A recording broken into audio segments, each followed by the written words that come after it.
बर्बरता पूर्वक लाठीचार्ज किया गया, उनको हाजत में बंद करके आतंकवादियों की तरह टॉर्चर किया गया, उनको 3rd डिग्री दी गई और उनको इस तरीके से प्रताड़ित किया गया कि मुझे लगता है कि एक आम इंसान के दर्द का सहने की जो क्षमता होती है, जितनी मारपीट तरुण महतो दा के साथ किया गया है, अगर और ज्यादा मारपीट हो जाता तो उनकी जान भी जा सकती थी। और अमूमन सिर्फ सरायकेला नहीं बल्कि पूरे झारखंड की यही स्थिति है। आप कोयलांचल चले जाइए, आप कोल्हान चले जाइए, पलामू क्षेत्र चले जाइए, पूरे झारखंड के कोने कोने में सरकार नाम की कोई चीज नहीं है, प्रशासन नाम की कोई व्यवस्था नहीं है, कोई लॉ एंड ऑर्डर नहीं है। थाना के प्रभारी सिस्टम को चला रहे हैं। एक आम आदमी अगर केस मुकदमे के संबंध में अगर थाना जाता है तो उसको थाने में घुसने नहीं दिया जा रहा है। इतना मनोबल पुलिसियों का बढ़ा हुआ है। ट्रैफिक में जो तैनात पुलिसकर्मी है वो आम आदमी से तमीज से पेश नहीं आते हैं, क्योंकि सभी पुलिस पदाधिकारियों को शासन प्रशासन और वर्तमान झारखंड सरकार का संरक्षण प्राप्त है। थाना प्रभारी को टारगेट है कि 1 महीना में उनको इतना पैसा मुख्यालय पहुंचाना है।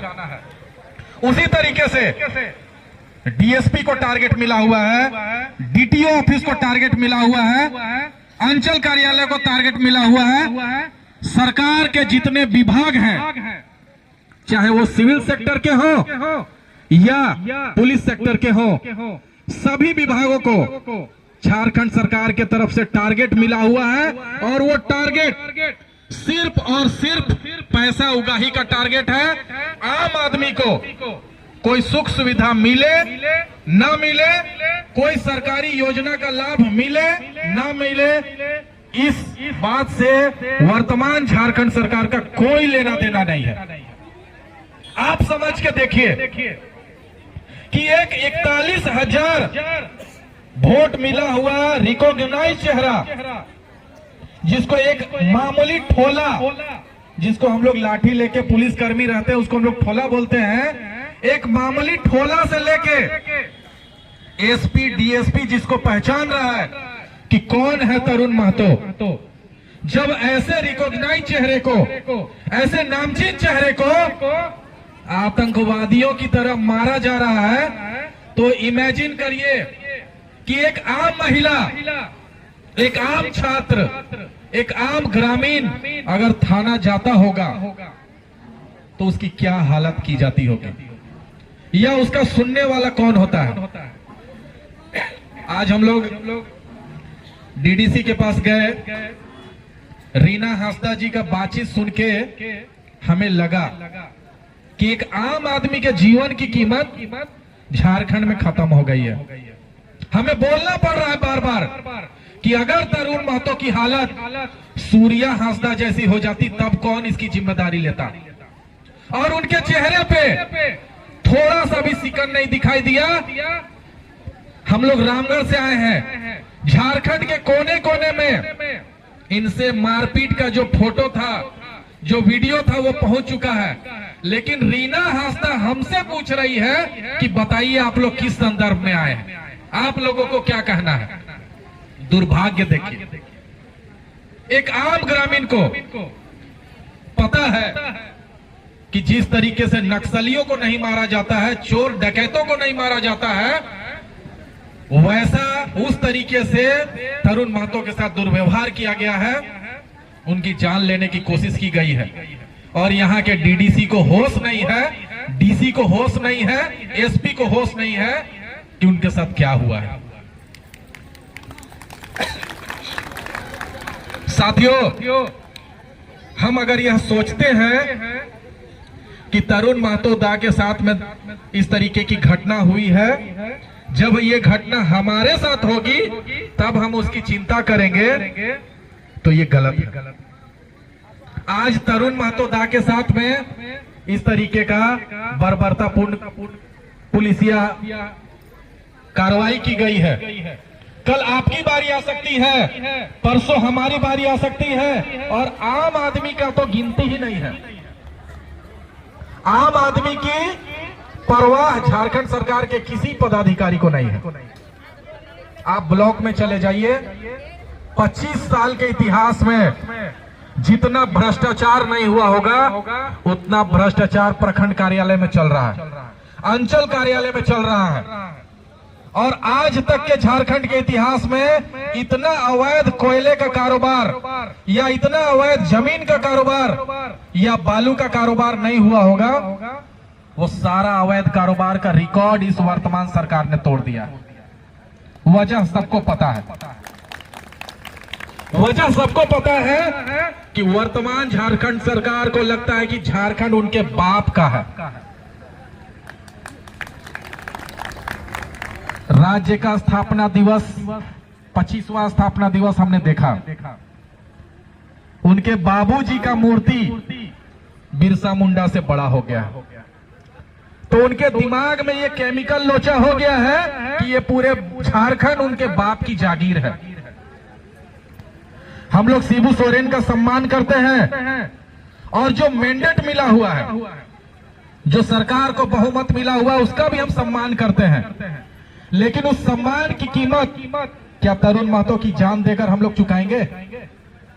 क्या इसी तरीके से झारखंड में जो अवैध कारोबार के खिलाफ आवाज उठाएगा, क्या इसी तरीके से उसकी शहादत हम लोग देने का इंतजार कर रहे हैं? आज यहाँ के उपायुक्त कार्यालय में जिस तरीके से डीसी गायब है, एसपी गायब हैं, उनको लग रहा है एक दिवसीय धरना है, लोग बैठेंगे, भाषणबाजी चलेगा, मामला शांत हो जाएगा। लेकिन उनके कानों तक ये संदेश पहुंचना बहुत जरूरी है कि जेल केम है, ये जेएमएम नहीं है, आजसू नहीं है, या बीजेपी कांग्रेस नहीं है कि हम अपने नेताओं के साथ हो रहे अन्याय के खिलाफ सिर्फ फॉर्मेलिटी करेंगे और भूल जाएंगे। ये जेल केम है, एक परिवार है, और हमारे लिए हमारा नेता, हमारा कार्यकर्ता सर्वोपरि है।